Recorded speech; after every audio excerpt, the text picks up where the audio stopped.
In today's show, I'm looking ahead to Week 9 in the NBA. Michael Bolton. Thanks, Josh. It's Michael Bolton here, and it's time for another episode of the Locked On Fantasy Basketball Podcast. Let's get to it. Let's get to it, indeed.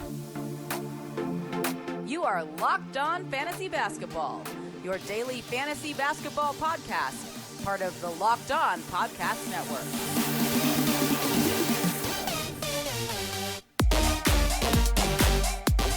Hello and welcome to the Locked On Fantasy Basketball Podcast brought to you by Basketball Monster.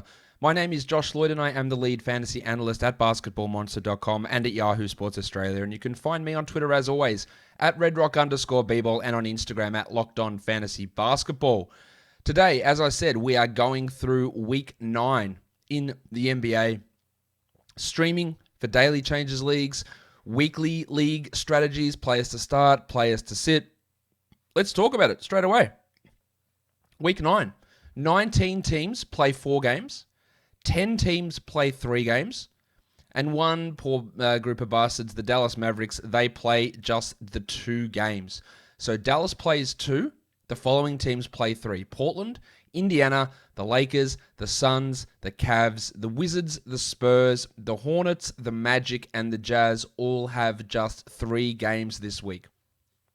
Vast majority of teams playing 4 games, meaning those mid-round 3-game players versus back-end 4-game players is going to be a harder discussion this week when you have the majority of people playing 4 games.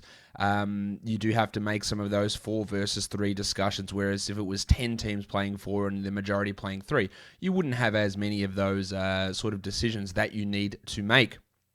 So that's how the week plans out in terms of games played. Of course, for the Dallas Mavericks, the only player that is a guarantee start in every league is Doncic. I would say that you would start Porzingis in most, but in a 10-team league, I am not sure. When you've got 19 teams playing 4 games, I think getting 4 games out of Kevin Huerter, I think getting 4 games out of Kelly Olynyk, Steven Adams, maybe Jayshawn Tate, it might be worth more than 2 games. It's double the games. It might be worth 2 games of worth more than 2 games of Kristaps Porzingis.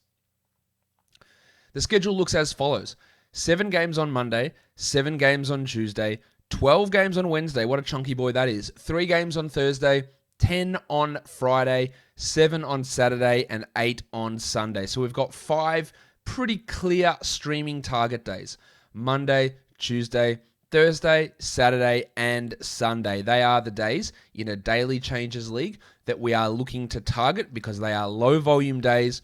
So when you add a player off the waiver wire on those particular days, then we will get them into our active lineup.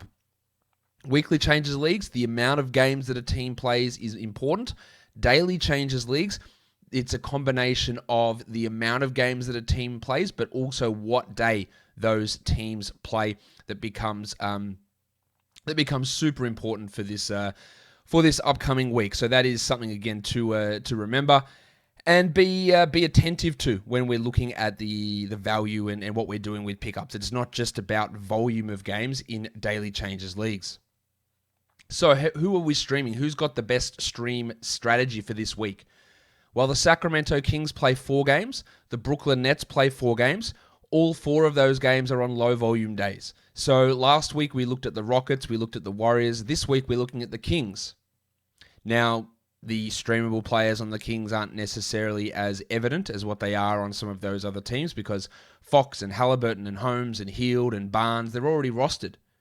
And Bagley's terrible and Whiteside's terrible and Glenn Robinson's not good and Corey Joseph isn't good. So those players who you might look to stream in, that their value is going to be limited. Now, I would still be looking to stream in Bagley on those days. You could look at Corey Joseph. The deeper leagues, Daquan Jeffries absolutely is going to be a streamer. I think he's going to be actually pretty good. And I think he might have a rotation role. Hassan Whiteside also is going to be someone to look at.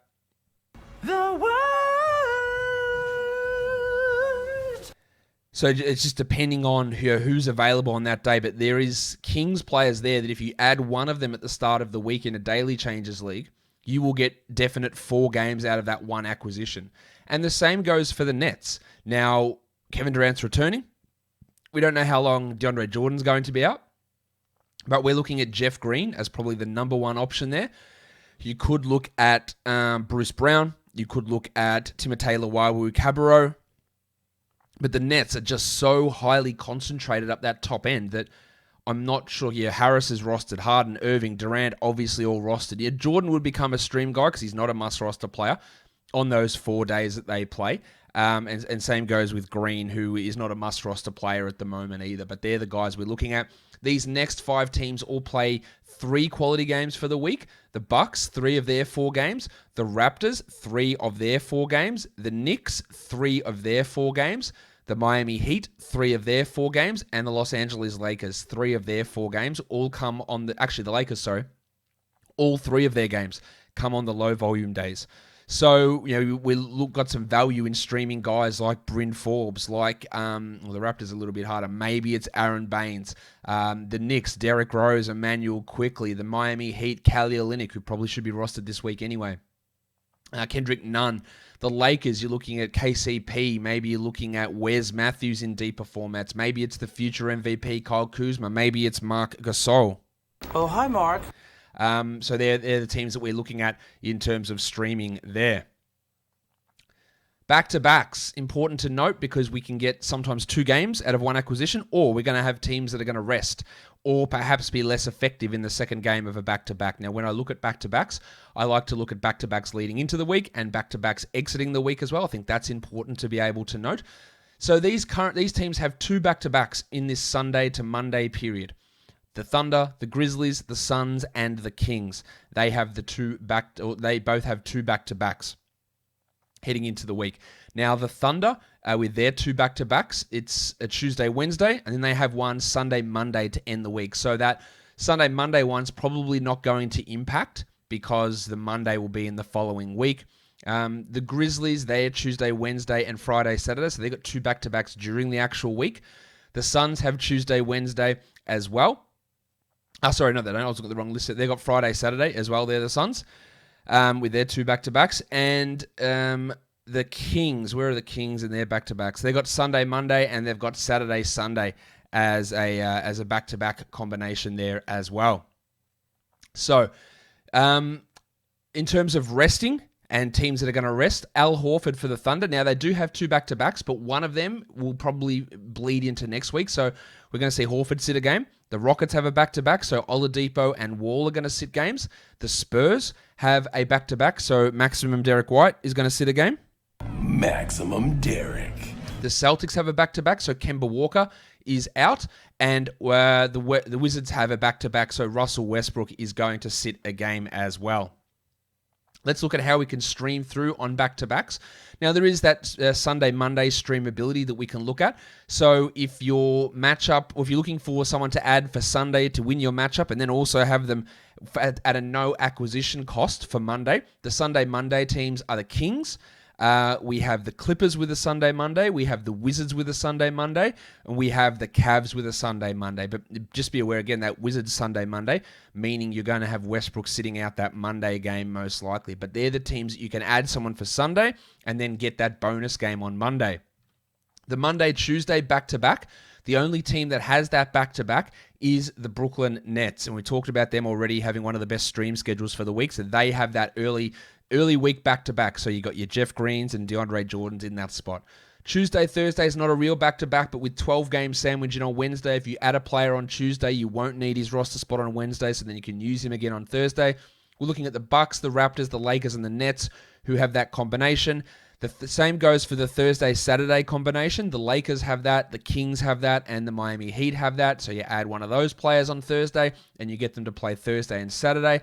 And then this week, we do have some weekend back-to-backs, which is not something we usually have. Saturday, Sunday back-to-backs. 2 teams have got that. The Sacramento Kings and the New York Knicks. Add them for Saturday and get them there for Sunday as well.